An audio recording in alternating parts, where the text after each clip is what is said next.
Apa sih yang kita inginkan untuk masa depan desa? Warga desa yang sehat, pendidikan yang berkualitas, pendapatan yang meningkat dan merata, lingkungan desa yang tetap lestari, desa aman, nyaman, dan damai berkeadilan. adat dan budaya desa terlindungi. Semua itu adalah cita-cita kita bersama melalui SDGs Desa.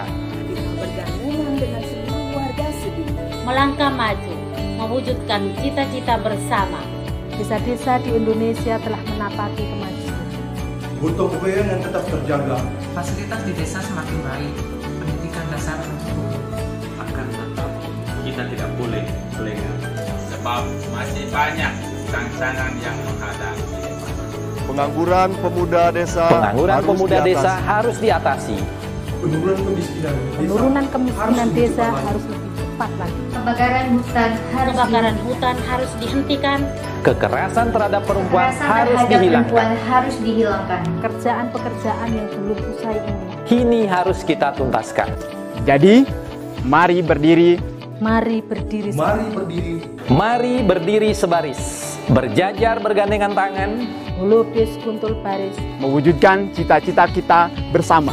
dan pastikan Tidak ada satupun warga desa Yang tertinggal di belakang. Mari membangun Indonesia dimulai dari desa.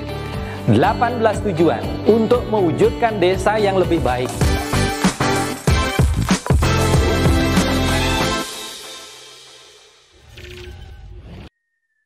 Salam bahagia kerabat desa Indonesia, salam berdiri sebaris, ulubis kontul baris, salam SDGs desa. Pagi ini topiknya cukup menarik, data SDGs desa untuk transformasi perpustakaan desa. Transformasinya kayak apa ini? Apakah perpustakaannya tadinya buku-buku jadi digital atau kemudian jadi nggak ada bukunya karena dibagikan ke warga sesuai dengan data yang ada di SDGs atau seperti apa, nanti kita akan dengarkan dari teman-teman di Mesuji kalau nggak salah. Ini rekomendasinya dari Gus Ivan ini untuk topik ini. Seperti biasa kita ingin mendengarkan update news, berita terbarunya dari Pusdatin, karena banyak PR nih kayaknya, permintaannya terlalu banyak, jadi khawatirnya malah terlewatkan. Ada yang masalah stunting, yang program apa itu, ada yang dashboardnya pada teriak-teriak, ada yang data numeratornya nggak bisa input dan seterusnya. Tapi yang jelas tidak ada masalah yang tidak bisa kita selesaikan. Oke, Gus Iwan, silakan, mungkin ada update yang bisa disampaikan, dan saya yakin semua dalam posisi menunggu kabar baik dan selalu berharap yang baik-baik untuk memuliakan desa-desa kita melalui data, melalui SDGs desa. Silakan, Gus. Terima kasih, Gus Koco, kerabat desa sekalian, para kepala desa, saya lihat ada, kemudian Pak Carek, Pak Sekdes, tenaga pendamping profesional, tetap semangat ini pagi ini ya. Jadi ada hal yang menarik ya, sehingga kami kemarin diminta datang oleh Gus Menteri, karena kebetulan Kementerian Desa ada 2 kantor ya, dan kemudian pas beliau ada di kantor yang lain gitu. Jadi diminta datang, dan kemudian yang dibicarakan sekali lagi tentu saja masukan-masukan dari sebetulnya dari kerabat-kerabat desa ini yang selalu sampai ke Gus Menteri, baik melalui Sapa Desa, ada yang mengirim WA langsung dan sebagainya. Nah, yang menarik, beliau langsung melihat apa yang harus dilakukan ke depan dengan adanya berbagai permintaan. Jadi seluruh seluruh PNS Teknologi Informasi ya, itu langsung bersama Pak Sekjen kemarin langsung di BKO-kan semuanya ke Pusdatin. Jadi semuanya ditaruh di Pusdatin, kemudian untuk memenuhi seluruh permintaan dari lapangan ini. Gitu. Jadi itu yang pertama. Yang kedua, sebetulnya di tempat kami itu memang ada 7 orang tim yang tugasnya itu menginput user. Ya. Jadi tim yang tugasnya memang hanya menginput user tiap hari gitu.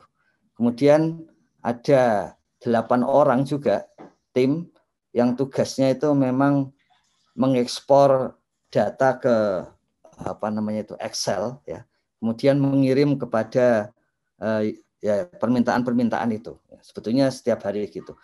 Memang itu saja belum cukup ya. Kemudian ditambah bahwa ada pengembangan aplikasi gitu, sehingga yang dilakukan adalah semua sumber daya manusia, karena ini semuanya memang Gus Menteri sudah mengalihkan tidak lagi kepada vendor begitu ya, tapi harus kepada PNS.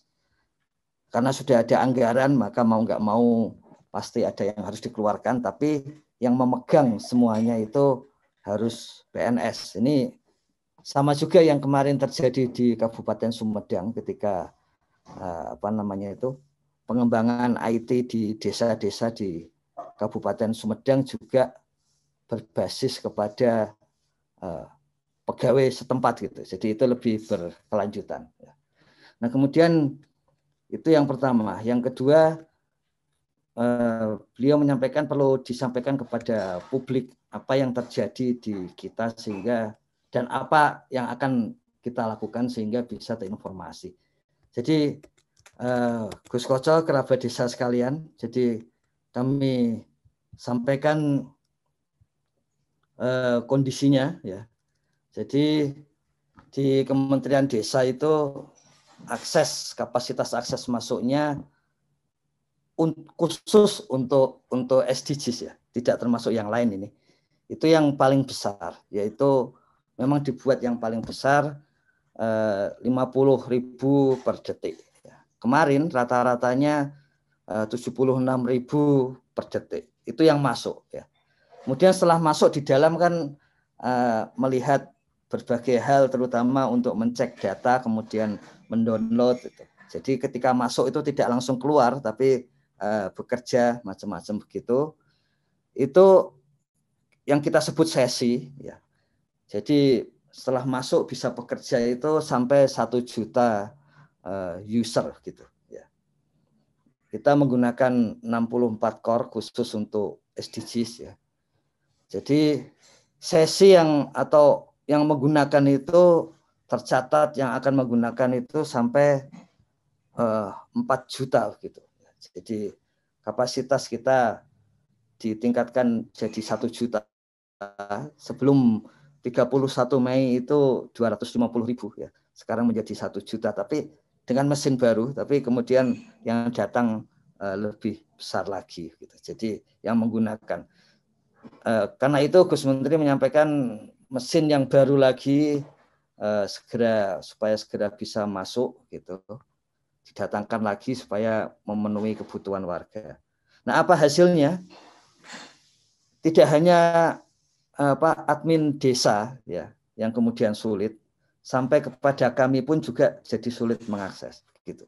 Itu sudah kita perkirakan karena memang sebelum kita sepakat untuk menggunakan API SDGs hanya untuk enumerator ya, itu kondisinya ya mirip-mirip seperti ini gitu ya. Nah, hasilnya itu demikian. Jadi pada tanggal 29 Mei misalnya gitu. Dalam 1 hari itu kita lihat yang atas ini, survei individu itu data yang masuk 2,5 juta ya. Survei keluarga 867.000, survei RT 16.000, dan survei desa itu 1.200. dalam sehari itu. Ketika API SDGs itu hanya digunakan untuk pendata, ya, hanya digunakan untuk pendata. Kemudian ketika kita semua ingin melihat, ya, kemudian hasilnya seperti yang di bawah ini. Jadi sampai tadi malam itu yang masuk turun dari 2,5 juta menjadi 200.000. Jadi semua menjadi sulit. Tidak hanya kita melihat, tapi para enumerator yang ingin mengupload datanya menjadi sulit. Gitu. Kemudian survei keluarga yang tadinya 800, kemudian turun jadi 80, 10%-nya. Ya. Kemudian survei RT yang tadinya 16.000, ya. Kemudian turun jadi 2.000, 10% lebih. Desa yang tadinya 1.200 jadi 140. Jadi semuanya turun. Yang pendata, maksud kami kalau kita perlu solidaritas kepada pendata dulu, gitu ya, mereka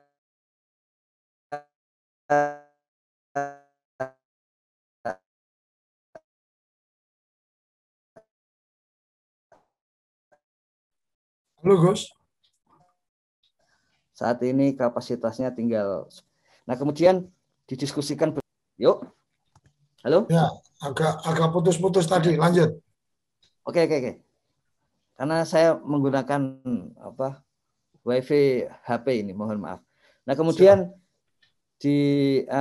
sama Gus Menteri, strateginya memecah akses data, ya, supaya segera gitu. Jadi ada satu web yang harus segera diluncurkan, yang sudah disiapkan tapi sampai kemarin masih dicek terus. Ini harus segera diluncurkan, selambatnya Senin gitu. Meskipun sebetulnya bisa optimis dalam 1-2 hari, tapi diberi waktu sampai Senin. Jadi untuk Android menggunakan API SDGs yang kita tadi lihat bahwa seharusnya 1 hari bisa 2,5 juta data warga, 800 sekian data keluarga gitu. Kemudian penginputan baru yang berbasis web ini karena menyesuaikan yang kebutuhan dari desa itu harus segera dikeluarkan. Kemudian menginput enumerator menggunakan yang basis web baru ini karena itu mesin yang lebih baru lagi, serta cek data nanti menggunakan di sana.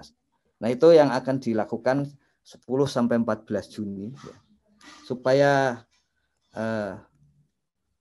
terbayang ya, ini masih dalam belum semuanya masuk ya. Untuk pagi hari ini ya, sampai pagi hari ini itu posisi dari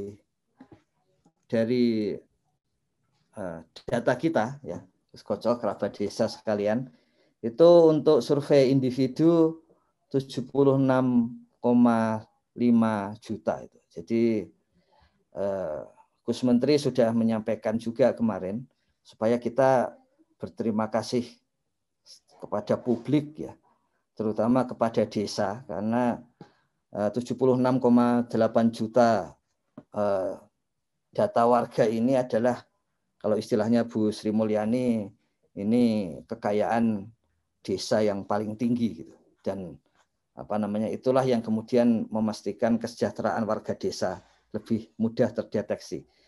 Kalau survei keluarga bahkan sudah 84%, artinya angka magic di dalam statistik itu adalah standar deviasi ya. Itu 16% di bawah dan 16% di atas. Artinya kalau dari 100% dikurangi 16% adalah 84%. Artinya kita sudah sampai pada taraf standar deviasi yang atas itu. Artinya apa? Artinya peluang data berubah itu sudah hampir sedikit ya, hampir tidak ada begitu. Makanya angka 84% ini angka statistical magic begitu, yang kemudian bisa kita gunakan ya. Untuk saat ini adalah kita bisa menggunakan sampai taraf nasional gitu.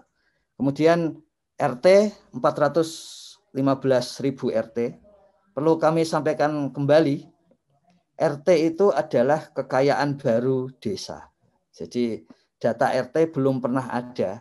Baru pada SDGs desa ini ada data RT dan itu berarti kekayaan baru desa. Kemudian survei desa sebetulnya ini sangat mudah diisi, tapi sepertinya diisi belakangan oleh desa-desa. Itu 39.000 desa.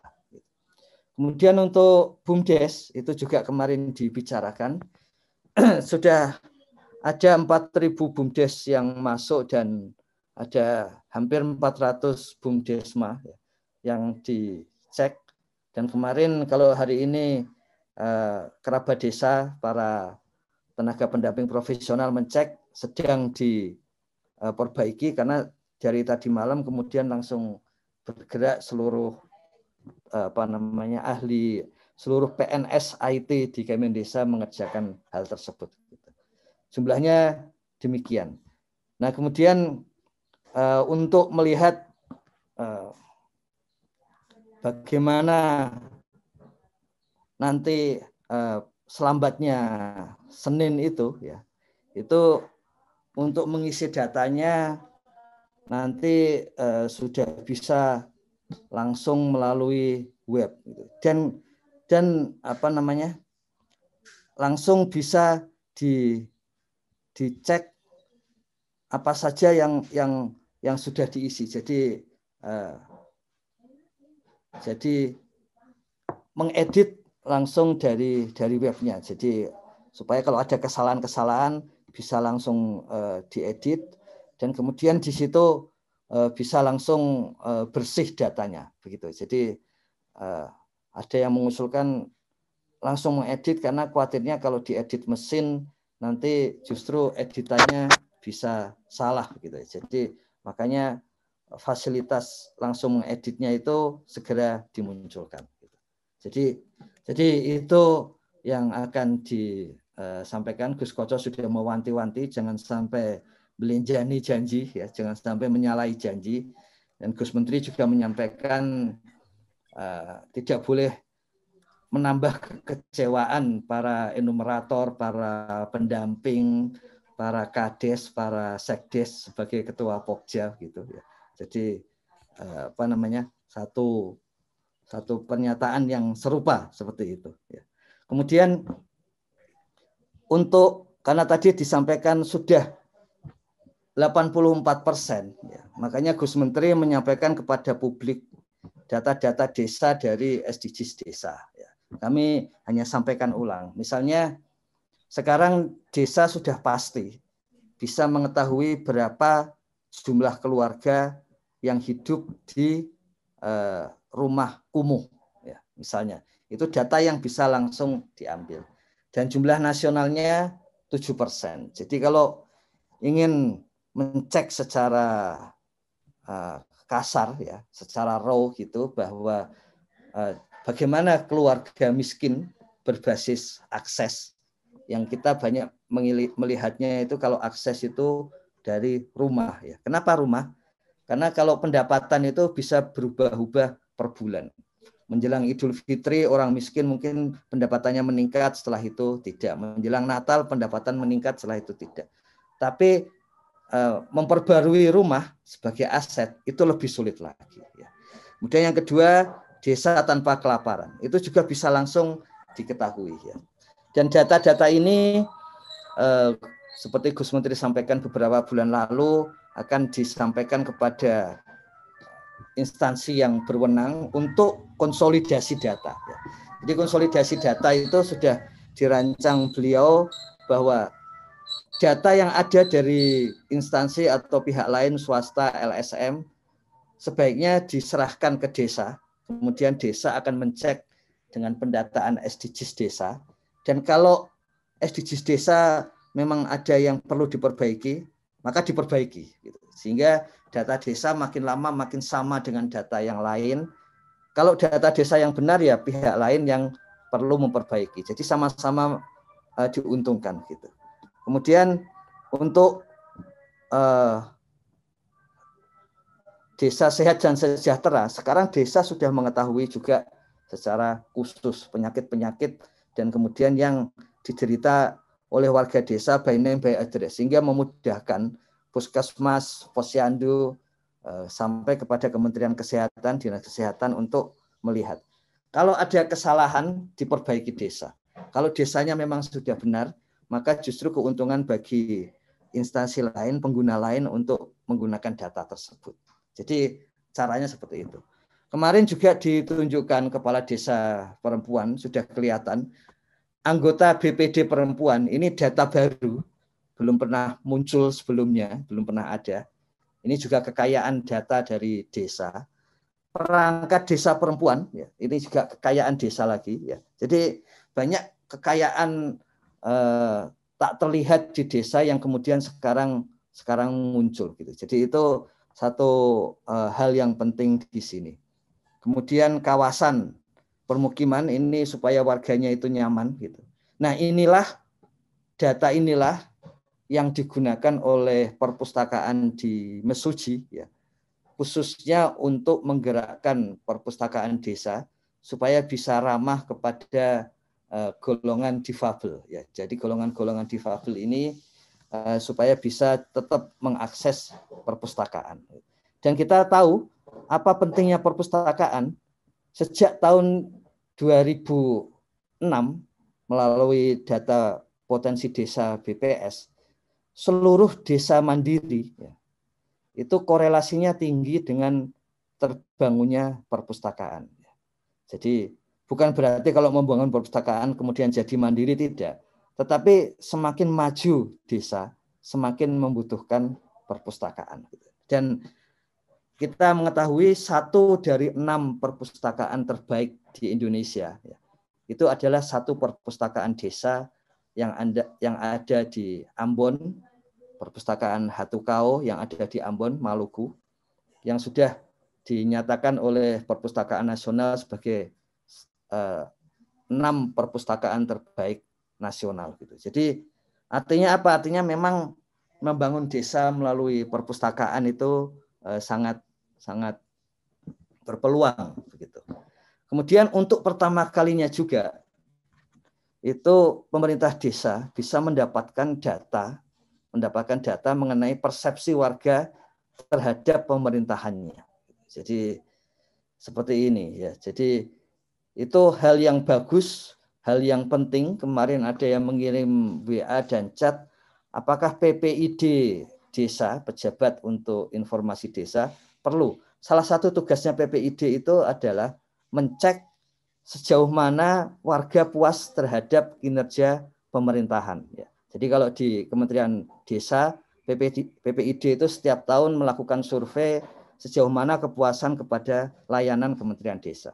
Nah di SDGs Desa ini itu otomatis ada, gitu. Sehingga dan itu pendataannya adalah pendataan warga. Jadi betul-betul mengetahui, bahkan bisa diolah mana RT yang lebih banyak puas dan mana yang kurang, sehingga arahan layanan untuk yang menambah kepuasan warga bisa diarahkan kepada RT yang masih belum puas. Gitu. Jadi tujuannya tetap positif, bukan jangan sampai karena RT tidak puas malah ditekan, bukan begitu. Tapi justru RT yang tidak puas ditambah layanannya. Termasuk berbagai adat di desa, ya itu sekarang kita sudah tahu dan sekarang kita yakin. Memang kita harus memperhatikan SDGs desa ke-18.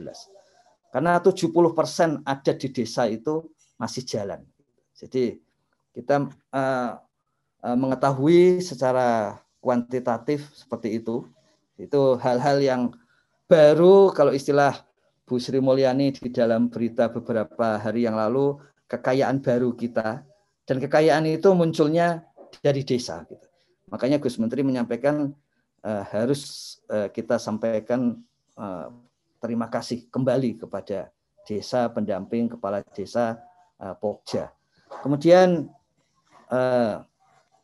soal yang terakhir ini Gus Koco sebelum Pak Agung ini, mari tetap kita berpikir positif karena hanya itu yang bisa memberdayakan desa dengan lebih baik. Jadi kalau kita berpikir negatif ya nanti bagaimana mau memberdayakan kalau kita berpikir negatif. Tapi kalau kita berpikir positif gitu, maka ya tadi selalu ada jalan, selalu bisa berkolaborasi. Ya.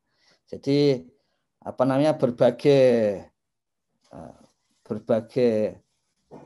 apa itu istilahnya itu berbagai hoax dan berbagai pandangan-pandangan negatif yang kemarin karena apa namanya beliau ingin melihat responnya setelah pandangan negatif ya jadinya tahu juga bahwa sebetulnya dari desa juga sudah mulai menanggapinya itu menanggapi secara positif. Itu kalau istilahnya power sebelum tahun 70-an kekuasaan kalau kita Indonesiakan itu didefinisikan sebagai kemampuan untuk mengarahkan orang lain agar memenuhi kehendak kita.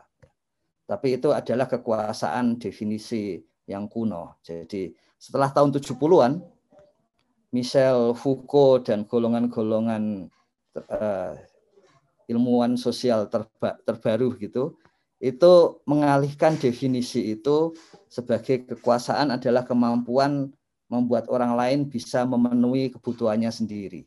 Kemudian setelah tahun 80-an supaya bisa dipisahkan dari konsep lama, tidak lagi disebut power tapi empowerment. Jadi kalau mengutip Foucault, mengapa dia merasa perlu merumuskan definisi baru itu, yang kemudian kita pakai sampai sekarang ini, ya, itu retorikanya begini: apa enaknya kita hidup dengan menekan orang lain? Jadi lebih enak kita hidup dengan memberdayakan orang lain. Jadi itu yang menarik. Jadi bahwa hubungan-hubungan positif, kolaborasi dan sudut pandang positif itu ternyata muncul di grup-grup klub Sarapan SDGs Desa. Gitu. Dan terakhir kami kembali lagi mohon maaf bahwa layanan untuk SDGs Desa seperti itu tadi alasannya demikian, datanya demikian, tapi tetap ada harapan bahwa perbaikan untuk itu akan disampaikan kepada warga desa kembali. Begitu Gus Kocok, ya. Terima kasih kepada kita sekalian. Oke, terima kasih untuk update-nya. Jadi memang sarapan ini yang pertama adalah menu pembukanya itu adalah update dari Pusdatin, karena memang acara sarapan SDGs Desa ini acaranya punya Pusdatin, jadi TV Desanya memfasilitasi untuk kemudian membuat forum ini, dan insya Allah juga sedang dalam proses kita dengan Gus Malik untuk kemudian ada program ngobrol tentang pendampingan bersama Gus Malik. Selanjutnya kita langsung ke Mas Agung untuk berbagi cerita ini tentang transformasi. Transformasi itu berarti kan ada perubahan. Jadi kalau transformasi anak-anak muda langsung ingatnya kan film Transformer gitu kan, dari motor jadi mobil jadi raksasa gitu kan. Dan ini transformasinya apa ini Mas perpustakaan desa? Apakah kemudian sekarang jadi perpustakaan digital atau mungkin perpustakaan yang lebih banyak buku-buku sesuai dengan kebutuhan atau bagaimana? Monggo langsung saja dibagikan ceritanya. Terima kasih Gus. Mohon izin memperkenalkan diri kawan-kawan semua Sarapan SDGs. Saya Agung dari Mesuji Lampung. Ya. Hari-harinya saya di Dinas Perpustakaan dan Arsip Kabupaten Mesuji. Beberapa waktu yang lalu dan secara intens memang saya sering koordinasi dengan teman-teman di Dinas Pemberdayaan Masyarakat Desa dan teman-teman pendamping gitu kan, TA juga, dan Mas Eko. Ini kebetulan Mas Eko sama teman-teman pendamping pada nginep di rumah ini.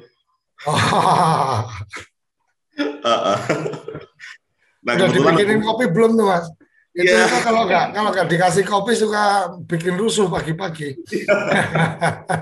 lanjut.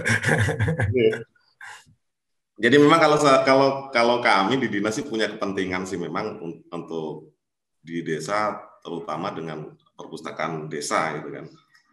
Tadi banyak pertanyaan transformasi ini berubah gitu.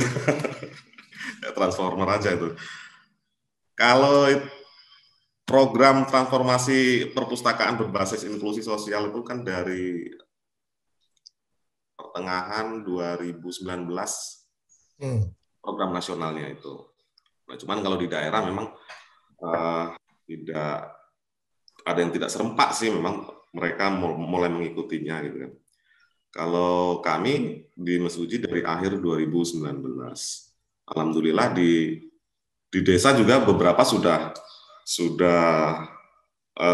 melaksanakan program itu di perpustakaan desanya. Tidak begitu banyak memang, karena memang kami sadari mungkin ini ya, paradigma teman-teman juga tidak hanya di desa sih, di kabupaten juga kadang-kadang memandang perpustakaan itu sebelah mata gitu kan, hanya dipandang sebagai tempat baca buku, tempat pinjem buku doang gitu kan. Jadi kalau ilustrasinya masuk perpustakaan itu kita ngelihat buku-buku yang berdebu, dijagain sama nenek-nenek sihir gitu, biasanya penjaganya kan itu pakai kacamata bulat gitu kan. yang ilustrasinya jadi kepala perpustakaan itu dikotai ya Mas ya. Oke, lanjut. Oke. Atau mau izin mungkin pakai silakan PPT ya. Ya, monggo. Oke. Nah, ini kalau saya ngobrol SDGs desa ini dengan teman-teman pendamping, ini dengan teman-teman TA juga menarik sekali ini. Artinya harapan kami sih dengan pemutakhiran data ya, by SDGs desa ini lanjutan dari SDGs nasional ya, yang 17 tujuan menjadi 18. Terutama tertarik saya dengan yang tujuan keempat ya, pendidikan desa yang berkualitas. Di dalamnya itu ada terkait literasi, perpustakaan desa, arahnya juga ke perpustakaan digital 4.0 lah ya. Karena kekinian hari ini memang kita harus mau nggak mau kita harus mengikuti perkembangan zaman, karena kalau nggak ya zaman yang ninggalin kita ujungnya kan. Next, Gus.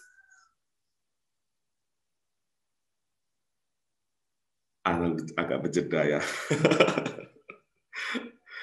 Nah, ini yang tujuan keempat tadi. Menarik sekali, karena rupanya ada beberapa program, tidak hanya dari Kementerian Desa, ya, yang memiliki program yang arahnya juga memperhatikan ke perpustakaan desa, gitu. Ada yang dari Kominfo kerjasama dengan Kemendes juga kalau nggak salah, yang Smart Village itu kan, Smart City, Smart Village, dan salah satu variabelnya juga perpustakaan desa yang arahnya juga ke digital. Nah, di kami di perpustakaan, terutama di perpustakaan nasional, kami juga punya program baru. Nah, walaupun nggak baru-baru amat sih, dari 2019, transformasi perpustakaan berbasis inklusi sosial. Next. Ini. Jadi nanti kami cakupannya sangat luas kalau sudah berbicara inklusi, ya, transformasi perpustakaan, nanti kami cakupannya sangat luas. Dan kalau saya lihat di indikator SDGs desa ini, memang harapan kami ini nanti tidak hanya kuantitasnya saja nanti, tapi produknya nanti SDGs data dari SDGs desa ini kualitasnya juga seperti yang kita harapkan. Jadi karena ini memang menentukan arah pembangunan di desa sih ya. Mudah-mudahan nanti, saya nggak tahu ini rencananya kapan ini Gus kalau diterapkan di Pemda ini Gus. Untuk apanya tuh? Untuk hasil dari pendataan SDGs desa ini. Pastikan nanti kan ini dipakai desa dulu, kemudian bisa dipakai di kabupaten ini. Betul. Jadi semua data dari desa itu ada rekapnya ke kecamatan, rekap per kecamatan, Pak Agung, kemudian rekap per kabupaten, rekap per provinsi, biar bisa dipakai provinsi, sampai rekap nasional, Pak. Sementara by name by address-nya tetap diambil harus langsung dari desanya, Pak. Sama Kementerian Desa kalau akan mengambil by name by address akan minta izin kepada desanya gitu, sehingga ada dokumen desa bahwa data ini digunakan. Begitu Pak Agung. Jadi tidak akan lebih dari Juli Pak Agung. Oh, mantap arahan Gus Menteri. Karena kan memang biasanya kalau di daerah kan permasalahannya kan beberapa perangkat daerah yang memiliki program bantuan ke masyarakat, baik itu mungkin semacam dinas sosial atau perumahan segala macam, kesehatan, kadang-kadang karena database masalah kemiskinan tidak akurat, jadi masing-masing perangkat daerah ini kan mendata sendiri-sendiri. Mudah-mudahan harapan kita semua SDGs ini bisa lebih sempurna dan arah pembangunannya lebih tepat sasaran. Terkait dengan kami yang ada di perpustakaan, harapan kami juga seperti itu. Kami bisa memanfaatkan data ini, dan karena kami memang kalau nantinya, kalau saya ini bukan mohon izin, bukan paparan, ini hanya berbagi aja, berbagi pengalaman, termasuk dengan teman-teman pendamping di desa dan di perpustakaan desa. Mohon izin next.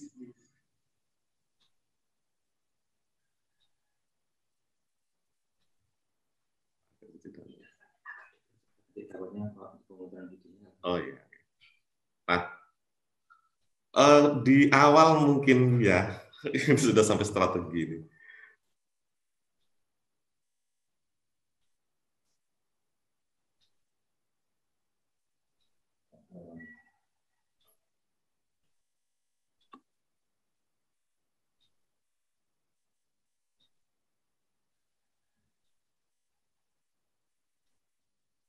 Ya, kalau ini perpustakaan secara umum ya, Undang-Undang 43 2007 tentang perpustakaan, mungkin semua sudah ini. Nah, perpustakaan desa itu masuk kategori perpustakaan umum.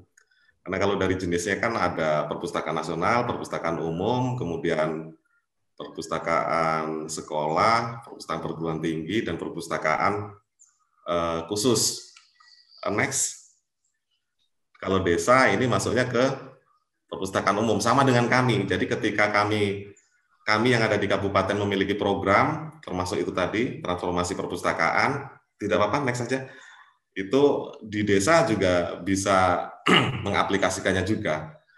Nah, biasanya teman-teman di desa kalau ditanya gimana sih perpustakaan desanya di tempat sampean gitu, pasti kondisinya ya macam-macam. Ada yang belum punya perpustakaan, ada yang mungkin ada perpustakaan tapi tidak operasional.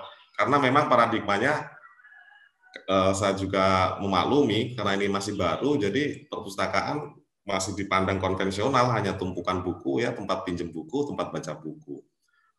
Sama sebenarnya kondisi di kabupaten, di tempat kami juga. Perpustakaan kabupatennya kami belum mempunyai gedung, kami juga masih nebeng, dan koleksi juga terbatas, kemudian personil juga terbatas, anggaran juga terbatas. Kami di kabupaten perpustakaan umumnya tahun 2019, pada saat saya 2019 masuk perpustakaan, 2019 baru cuman 280 juta setahun perpustakaan, itu satu dinas. Jadi itu ada dua bidang arsip, bidang perpustakaan, dan sekretariat. Jadi kalau di bidang perpustakaannya sendiri ya sangat kecil banget gitu kan. Sebenarnya sama juga nasibnya dengan yang ada di desa gitu, perpustakaan desa.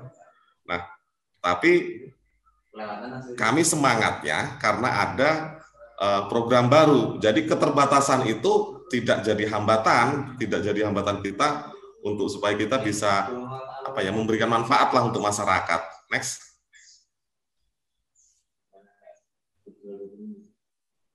Nah, Ya. Ini kalau perpustakaan zaman sekarang ini dia harus menjadi pusat kegiatan masyarakat, pelibatan masyarakat, ya, menjadikan perpustakaan itu pusat rekreasi, pusat seni, pusat budaya, pusat berkegiatan. Itulah inklusi.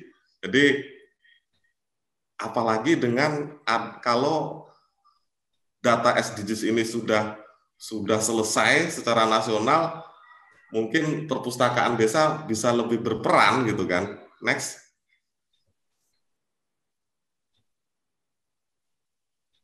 Nah, inilah perpustakaan berbasis inklusi sosial tadi. Apa sih sebenarnya? Jadi kalau ada bahasa Jawa, nguwongke lah ya.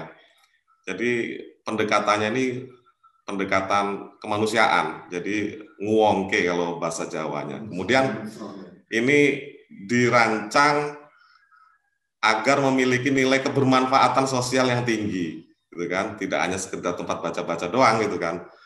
Dan ini menjadi ruang terbuka ya, ruang terbuka, solusi, upaya untuk meningkatkan kualitas hidup dan kesejahteraan, karena literasi itu goals-nya adalah kesejahteraan.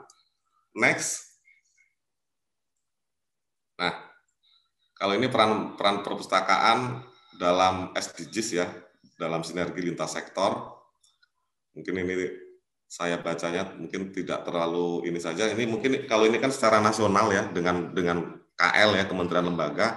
Tapi kalau saya mungkin lebih arahnya yang ke desa. Jadi tujuan pertama itu mengakhiri kemiskinan ya. Itu bisa bekerja sama, bisa berkoordinasi dengan dinas-dinas terkait yang ada di kabupaten, terutama koordinasinya yang baik pengelola perpustakaan desa pasti dengan kepala desanya gitu kan. Kemudian kepala desanya bisa ke kecamatan berkoordinasi dengan para perwakilan dinas yang ada di kecamatan. Kemudian tujuan yang ketiga ya, menjamin kehidupan yang sehat. Ini kalau semalam saya ngobrol dengan teman-teman pendamping, dengan Mas Eko, dengan TA juga. Jadi di perpustakaan itu bisa menjadi pusat kegiatan dengan mengumpulkan semacam penyuluhan-penyuluhan. Nanti akan saya jelaskan di gambar biar jelas nanti di selanjutnya. Ini mungkin ini global saja. Gus, next Gus. Izin Gus. Yang ini sudah tadi. Oke, sudah. Nah, ini strategi ya. Jadi keterbatasan dari kondisi yang saya jelaskan di awal tadi itu kami alami di dinas. Itu sebenarnya ya sama saja di desa. Jadi kalau kita hanya mengeluh-mengeluh mungkin tidak akan menyelesaikan masalah.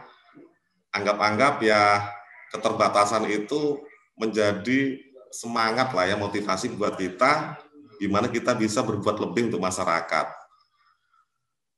Dari sisi SDM, saya mungkin akan bahas dulu dari sisi SDM. Orientasinya kita pada peningkatan kualitas sumber daya manusia. Sebenarnya di perpustakaan provinsi, di perpustakaan kabupaten, dan di perpustakaan nasional itu banyak dilakukan BIMTEK, ya kan, pelatihan-pelatihan yang tidak berbayar. Jadi sebenarnya kalau kita mendapatkan informasi itu, teman-teman pengelola perpustakaan desa bisa mendapatkan peningkatan sumber daya manusianya tanpa harus berbayar kalau kendalanya mungkin tidak ada anggaran itu. Dan studi tiru juga bisa dilakukan ke tempat-tempat yang mungkin lebih maju. Nah, kemudian kalau dari sisi koleksi keterbatasan sama juga sebenarnya. Di kabupaten sama juga sebenarnya, anggarannya juga kecil. Itu bisa tidak hanya dari pembelian sih, tidak dari pengadaan, tapi bisa juga donasi maupun proposal. Banyak perpustakaan desa yang sudah mendapatkan bantuan, baik dari Perpusnas, Perpus Provinsi maupun Perpus Kabupaten. Nah, kemudian dari gedung, kalau gedung kok saya malah nggak terlalu ini ya, kalau gedung itu kan pembangunan perpustakaan itu tidak harus pembangunan secara fisik sih ya. Tidak harus pembangunan secara fisik. Kalau fisik, mungkin dana desa untuk bangun gedung perpustakaan ya habis gitu kan. Ya itu nanti dulu lah kalau infrastruktur lainnya sudah terbangun, oke ini. Tapi minimal teman-teman di desa menganggarkan untuk anggaran untuk berkegiatan di perpustakaan desanya gitu kan. Syukur-syukur bisa dialokasikan untuk bahan pustakanya, koleksinya gitu. Nah, kemudian dari anggaran teman-teman bisa melakukan advokasi dan koordinasi ke pemerintah desanya, ke Pak Kadesnya kan, kemudian ke kabupaten, ke Pemprov, karena banyak juga bantuan-bantuan itu sebenarnya, ke Perpusnas, terus ke perusahaan ya kan, mulai CSR itu kan. Nah, inilah sebenarnya inklusinya sih sebenarnya, sinergitas kita berkoordinasi dengan stakeholder yang ada. Alhamdulillah kalau di kami ada 6 desa yang dalam rangka program perpustakaan nasional ini menjadi mitra atas geliat teman-teman perpustakaan desa di 6 desa tersebut. Alhamdulillah 6 desa itu terbanyak, Gus. Terbanyak senasional untuk di ini. Mesuji dapat 6 desa. Kemudian strategi selanjutnya ini untuk eksistensi perpustakaan desa, yaitu publikasi dan report. Saya berharap sih perpustakaan desa itu masing-masing operasional dan punya akun-akun perpustakaan desa di media sosial apapun. Tapi tidak cukup itu saja, harus membangun jaringan dengan teman-teman media massa, dengan teman-teman wartawan. Karena kita tidak boleh alergi dengan media massa, dengan teman-teman wartawan. Karena kalau cuman publikasi ini penting, wajiblah hukumnya publikasi. Karena supaya masyarakat juga bisa melihat apa yang sudah kita lakukan gitu kan.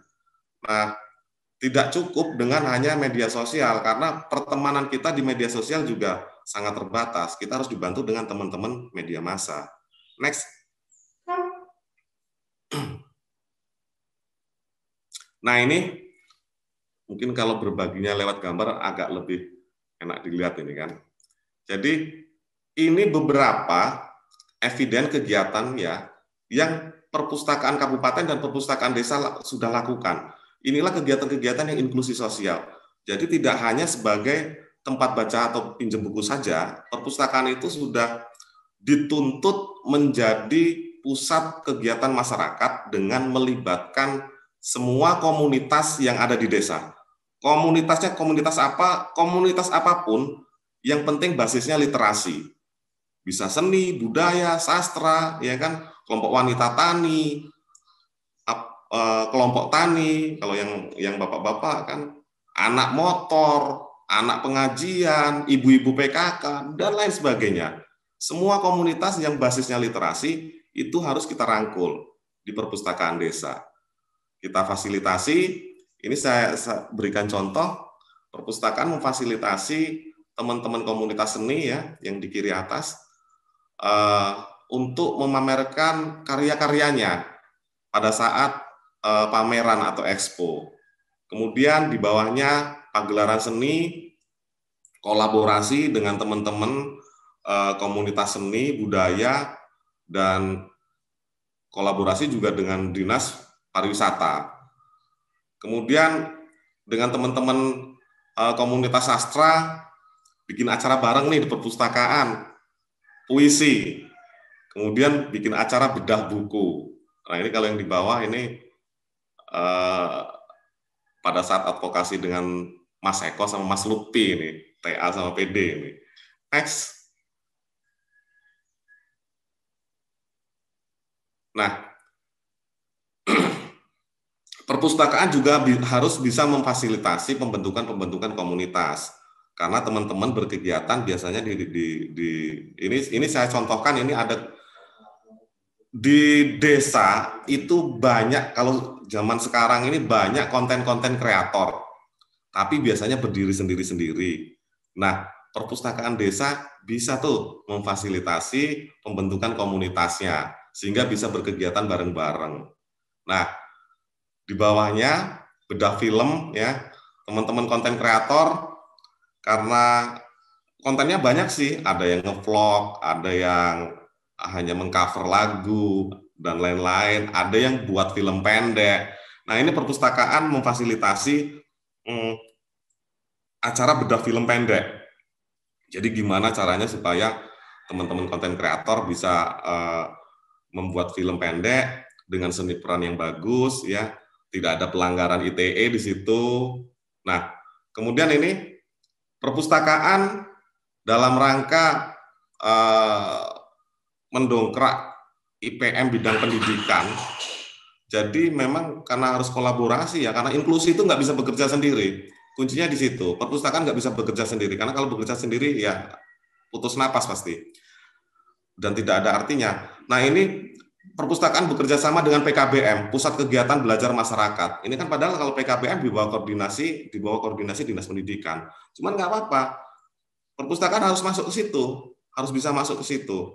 Kalau memang ada pengelola perpustakaan yang mampu, pengelola perpustakaan desa ada yang mampu memberikan materi-materi, ya, membantu adik-adik kita yang putus sekolah, monggo silakan gitu kan. Ini seperti di Mesuji dilakukan.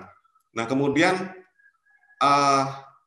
kita memfasilitasi dalam perpustakaan itu pelatihan jurnalistik bagi adik-adik kita yang sekolah di tingkatan SLTA, ada SMA, ada SMK, karena biasanya mereka ada wartawan-wartawan sekolah, biasanya ada majalah sekolah, ya kan, surat kabar sekolah. Nah, kita fasilitasi gimana cara menulis jurnalistik dengan baik sesuai dengan kaidah jurnalistik 5W 1H plus 1S safety kan. Nah, itu. Kemudian perpustakaan pintunya nggak boleh ditutup, harus terbuka lebar-lebar, menjadikan kelas kreatif. Siapa yang mau latihan ngelukis monggo masuk, siapa yang mau latihan nari monggo. Belajar daring karena ini musimnya pandemi, kita fasilitasi. Kalau memang kita punya komputer layanan, silakan dipakai. Punya internet harus di-share gitu kan. Nah, inilah perpustakaan harus punya manfaat bagi masyarakat desa gitu. Next.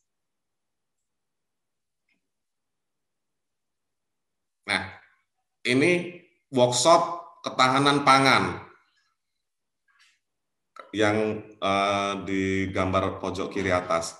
Itu workshop ketahanan pangan. Perpustakaan kerjasama dengan Dinas Ketahanan Pangan, bekerja sama dengan komunitas porang, komunitas jahe merah, komunitas sorghum. Nah, bukan kita orang perpustakaan yang pinter atau yang ngajari teman-teman itu, bukan. Kita hanya memfasilitasi kok. Kita hanya memfasilitasi. Narasumbernya tetap orang-orang yang berkompeten. Nah, ini pesertanya dari KWT, dari kelompok tani, dari teman-teman PKBM itu tadi juga pesertanya. Kemudian kalau di Mesuji ini perpustakaannya memang sudah berkolaborasi dengan teman-teman di komunitas disabilitas dan SLB. Karena SLB itu kan kewenangannya kewenangan provinsi, jadi teman-teman SLB sering curhat sih. Mereka letaknya di kabupaten, tapi kewenangannya provinsi, jadi mereka tidak bisa berbuat banyak. Kepengen juga mereka sebenarnya eksis. Nah, kita fasilitasi. Kalau kami menyentuhnya, ya mungkin tidak bisa karena itu kewenangan provinsi secara kelembagaan. Tapi kami arahkan coba buat komunitas disabilitas supaya bisa disentuh, bisa kerja bareng. Alhamdulillah dari hasil kerja bareng itu semua ada dampak yang sangat luar biasa. Jadi karena adik-adik kita yang disabilitas ini, yang tergabung di komunitas disabilitas, sering dilibatkan di perpustakaan, baik di perpustakaan desa maupun di perpustakaan kabupaten. Jadi dampak yang sangat luar biasa adalah rasa percaya dirinya mulai tumbuh. Jadi tidak merasa dibeda-bedakan gitu kan, oh saya cacat gitu kan. Tidak seperti itu. Nah, inilah perpustakaan harus hadir. Perpustakaan desa harus hadir di situ. Kemudian karena kalau disabilitas ini kan tidak hanya di SLB sebenarnya, banyak disabilitas yang tidak bisa punya kesempatan untuk sekolah di SLB. Nah, itulah yang harus dirangkul di desa-desa oleh teman-teman perpustakaan desa. Nah, ini mungkin yang saya perlu berguru dengan rekan-rekan pendamping dan TA ini, gimana caranya mungkin melalui dana desa kalau bisa bukan hanya sekedar prioritas untuk disabilitas, tapi khusus gitu. Tapi khusus. Kalau prioritas ini kan ya mungkin angkanya sama dengan yang umum, tapi didahulukan gitu aja mungkin kalau prioritas. Tapi harapan kita sih sebenarnya kalau disabilitas harus khusus lah, kalau bisa melalui dana desa. Kemudian perpustakaan harus bisa menyelenggarakan perpustakaan itu tempat diskusi apapun, diskusi publik. Di kemarin dalam rangka Hari Lahir Pancasila, teman-teman di desa juga, di Desa Mekarjaya di Mesuji, mengumpulkan beberapa semua elemen pemuda keagamaan untuk ngobrol bareng lah, diskusi tentang Pancasila. Kalau Pancasila sebagai dasar negara dan NKRI itu mungkin harga mati. Cuman implementasinya kan kadang-kadang sekarang sudah mengakibatkan kita terpolarisasi. Nah, itu kemarin bagus benar, saya sangat mengapresiasi teman-teman di Mekarjaya kemarin.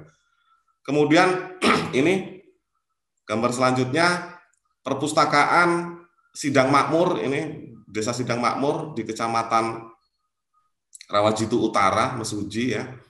Ini menit lagi ya, Mas? Siap. Yeah.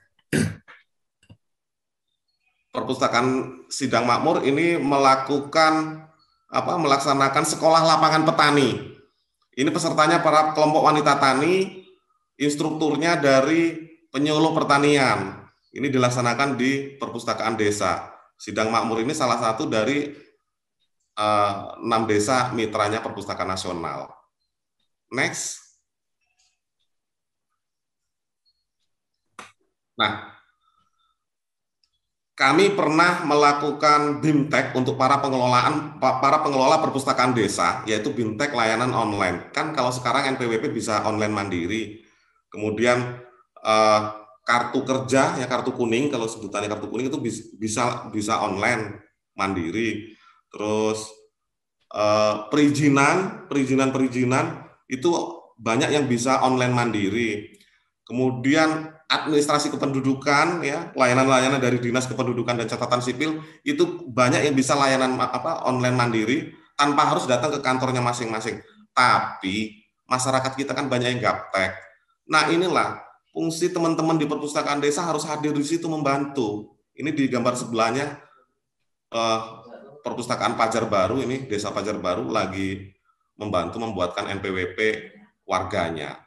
Nah, inilah sebenarnya banyak sekali yang bisa dibantu melalui perpustakaan desa, melalui program transformasi perpustakaan berbasis inklusi sosial. Next.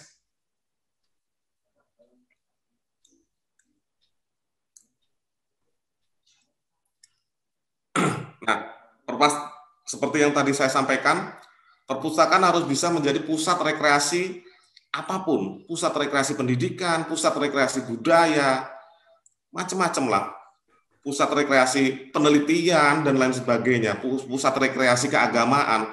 Kenapa saya sampaikan dengan kata-kata rekreasi? Karena perpustakaan itu harus menarik. Minat baca itu nggak boleh dipaksa, nggak boleh orang maksa-maksa orang untuk baca. Nah, stres di sekolah sudah dipaksa baca, di perpustakaan sudah baca, nggak bisa itu. Jadi mungkin kita yang rangsang dulu para pemustaka itu untuk mau datang dulu. Nah, ini salah satu, ini saya ambil dari teman-teman di perpustakaan desa ini di Aceh ini. Ini permainan-permainan tradisional yang harus dilestarikan, yang sekarang kita hampir nggak bisa lagi melihat anak-anak kita main kayak ginian. Ada terompah panjang, ada ular naga, ada lompat tali. Sekarang anak-anak sudah nggak bisa lepas dari gadget. Nah, inilah fungsi perpustakaan desa harus hadir, membuat anak-anak bisa pelan-pelan lepas dari gadget lah. Next. Nah, banyak program-program pendukung perpustakaan desa. Seperti yang ini saya sampaikan, perpustakaan, transformasi perpustakaan berbasis inklusi sosial. Kalau di desa kami ada 6 desa, Kurnia Agung, Sidang Makmur, Mekarjaya, Adiluhur, Fajar Baru, dan Simpang Mesuji. Kemudian dari Kemenkominfo, kerjasama dengan Kemendes PDTT, dan Provinsi, itu Smart Village. Salah satu variabelnya harus punya perpustakaan desa yang digital. Kemudian baru saja tanggal 20 kemarin Pak Jokowi, Pak Presiden mencanangkan literasi digital nasional. Nah, ini sebenarnya ada kaitannya dengan perpustakaan desa. Nah, program-program ini kan nggak program-program tok. Ini diiringi dengan bantuan-bantuan. Kenapa teman-teman desa nggak menyambut ini gitu loh? Ini kan sangat baik sekali, karena nanti arahnya pasti semua desa pasti ke desa pintar sih. Kenapa nggak kita ini semangat gitu loh? Nah, mungkin dengan bantuan teman-teman PD, TA ya, mungkin ini bisa terwujud lah. Mas Agung, udah di penghujung acara kita, waktunya. Oke, sudah selesai ini kayaknya memang. Terima kasih. Tapi mohon izin, ada video mohon diputar sebagai ini referensi lah. Kita sudah habis sayang sekali. Sudah habis. Memang waktu kita sangat terbatas. Jadi pada mungkin saya juga tidak memberikan waktu ke Gus Ivan karena memang waktu sudah waktu tayang kita, karena memang acara ini ada acara live sehingga memang sangat terbatas waktunya, sangat straight sekali. Intinya bahwa perpustakaan perlu melakukan transformasi, artinya bahwa perpustakaan jangan diidentikan hanya dengan buku, tetapi juga ada kegiatan-kegiatan yang lain, bahwa kemudian banyak kegiatan yang ingin dilakukan, literasi, edukasi, dan seterusnya.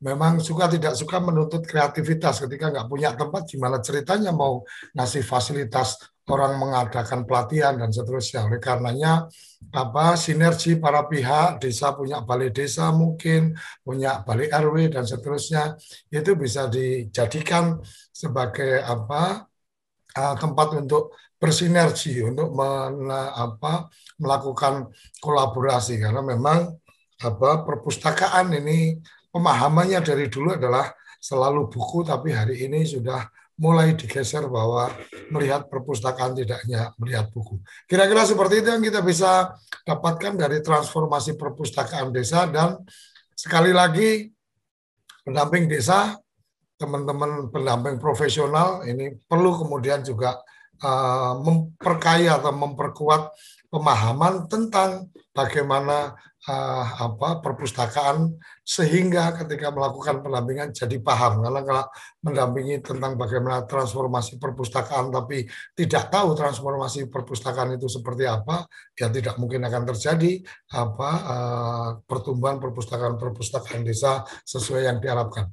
Sampai di sini kerabat desa dan pendamping desa, terima kasih Mas Agung atas waktunya, terima kasih Gus Ivan sudah memberikan catatan atau memberikan ruang untuk kemudian kita berbicara tentang perpustakaan. Mungkin ada satu waktu yang khusus kita bisa mendiskusikan bagaimana membangun perpustakaan desa, mengkolaborasikan dengan semua aset-aset yang dimiliki desa. Sampai di sini, salam bahagia kerabat desa Indonesia, salam berdiri sebaris, ulubes kentul baris, salam SDGs desa, salam desaisme. Terima kasih.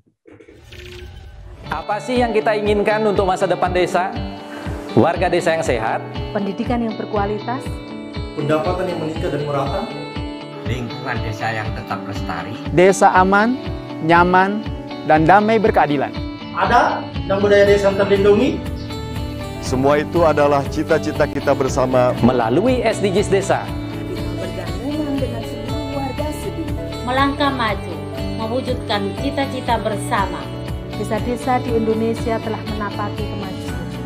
Gotong royong yang tetap terjaga. Fasilitas di desa semakin baik, pendidikan dasar mencukupi. Akan tetap kita tidak boleh lengah, sebab masih banyak tantangan yang menghadapi. Pengangguran pemuda desa harus diatasi. Penurunan kemiskinan desa harus lebih cepat lagi. Kebakaran hutan harus dihentikan. Kekerasan terhadap perempuan harus dihilangkan. Pekerjaan-pekerjaan yang belum usai ini harus kita tuntaskan. Jadi, mari berdiri. Mari berdiri. Mari berdiri sebaris, berjajar bergandengan tangan, melukis kuntul baris, mewujudkan cita-cita kita bersama. Dan pastikan tidak ada satupun warga desa yang tertinggal di belakang. Mari membangun Indonesia dimulai dari desa. 18 tujuan untuk mewujudkan desa yang lebih baik.